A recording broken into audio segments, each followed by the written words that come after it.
So there are quite a few things that the indigenous world can teach entrepreneurs. And I want to be using my 5 elements of cultural animation to help show you how. So the 5 elements of cultural animation include kinship, custodianship, totemism, song and dance, and sacredness. Now for entrepreneurs, a lot of the time we have this passion, this zeal to make a difference in the world, to change things, to do something good. I'm hoping. And if we start at element number one, kinship. Kinship is about family, bloodlines, sharing common characteristics, goals with other people. So in the entrepreneurial world, you could translate that into the importance of having a team, right? Or even having fans and supporters. If you want to build your tribe, then establishing what the common characteristics you share with the tribe you want to attract or follow really makes a difference.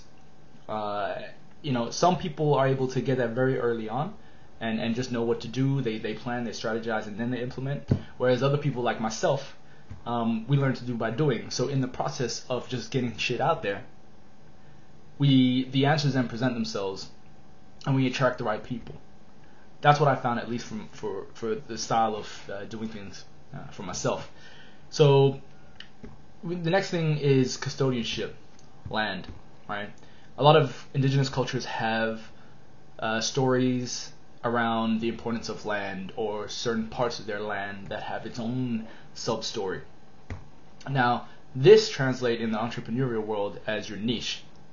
So when you're starting out, or when you're looking to do any of your entrepreneurial ventures, custodianship means owning your piece of land or real estate on the web or in your industry, right? So this can also be your micro niche. So once you've established that, you take care of that niche or micro niche just as much as you would if you were an indigenous person taking care of your own land, right? You treat it as sacred. You treat it as something that you want to protect and pass down onto your children or future generations. Third, totemism. Totemism is pretty much like an object or image or symbol that is used to give you or your business meaning, translated into the entrepreneurial world, right? For the indigenous, totems would usually be animals, right? So from the Native Americans to the Australian Aborigines, where here in Australia they got some clans where they have totems as the saltwater crocodile, or in South America it may be the panther, right, or the jaguar, sorry. So and this animal symbolism is very powerful, because there's something you can learn from nature, and that's something that we've kind of lost. And we still see remnants of it in the Western world, where you have a lot of businesses or teams, sports teams that use the animal to represent them. Say for example, here in Australia, right, for Australian Football League, they got the Collingwood Magpies, or for like the NBA, you got the Toronto Raptors. Things like that. And if you tap into the energy or the spirit of those animals and those symbols, then you get even more meaning in the things that you do, and it can really take you far. But we'll move on. Fourth one, song and dance. Now, in the stories or in animation, I think song and dance is still something that is not being highlighted enough in terms of animation, or done enough of. I think we've done attempts, but I think we're still learning how to integrate that properly. But teaching song and dance, the movements in dance can also teach you a lot, and it can also give power to your entrepreneurial venture, because it accesses those different senses, and it provides even further meaning to what you're doing. So especially on radio, perfect example. A lot of businesses, they have their own songs, right? And how does that affect you? Well, psychologically, you sing a song over and over again, it becomes embedded in your mind, right? And it can either elicit some sort of dancing movement or not. And so the power of song can balance or tune the body to certain frequencies, certain waves. But that's going a bit deeper. But song and dance, that element is something that can be translated into the entrepreneurial mindset, just to see how powerful it can be.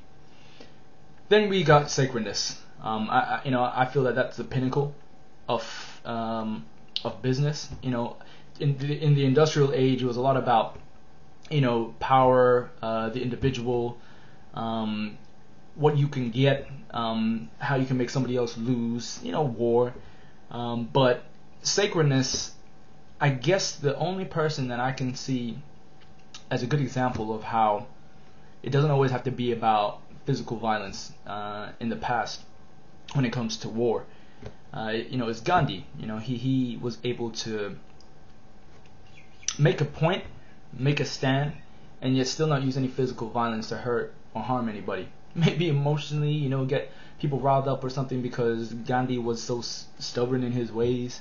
But he proved to us that there is more than just the stories that we've had about ourselves and our society in the past.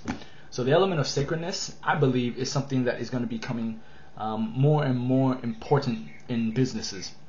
I call it sacred business because your business should be sacred, and it should be something that is focused on giving to other people as much as it is about receiving, right? Balance, you need both, because a life of service is great, but if you're not willing to accept anything in return, then you find yourself drained, right? And you find yourself not being able to perform to the best of your abilities because you're constantly giving out, but you're not bringing anything in. So the sacredness part is, I think, the essential why question, why it is you're doing everything that you're doing, and that encapsulates all the other elements. And that's the thing that I found in a lot of indigenous stories, is that they always seem to have a moral. There always seems to be very many deep layers to their stories. And I'm sure, even though I've studied a lot and I animate them, with other people, that there's still stuff that I probably don't understand because I haven't been provided the same context that these indigenous people have or been brought up with.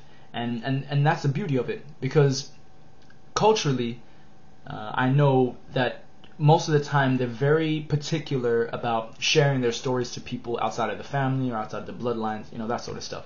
But we're moving into the next phase of humanity where it's important to share these stories and trust that the right message will reach the right people. And it takes a lot of trust and faith, because a lot of the time we're always thinking here, but indigenous people are feelers. So, and their cultures are also dying. So, it's like funny that I found there's a lot that the modern world has to offer the indigenous world too, but there's also a lot that the indigenous world has to offer the West. So if the indigenous cultures, do want to survive, they are going to find themselves working more with the West, the Western world. And the Western world is going to find themselves working more with the indigenous cultures, because the indigenous cultures have all this deep spiritual knowledge and wisdom that has been virtually untapped because we've seen them as, less than us or inferior or something of the sort. And when I say us, I'm talking about the West, the Western us, because, I'm living in the West, so it'd be silly of me to not mention that. But that's, something that, I found and that is really important. So find the sacredness in your own business, why it's so important to you, establish that, look at the other elements I've described, and best of luck to you.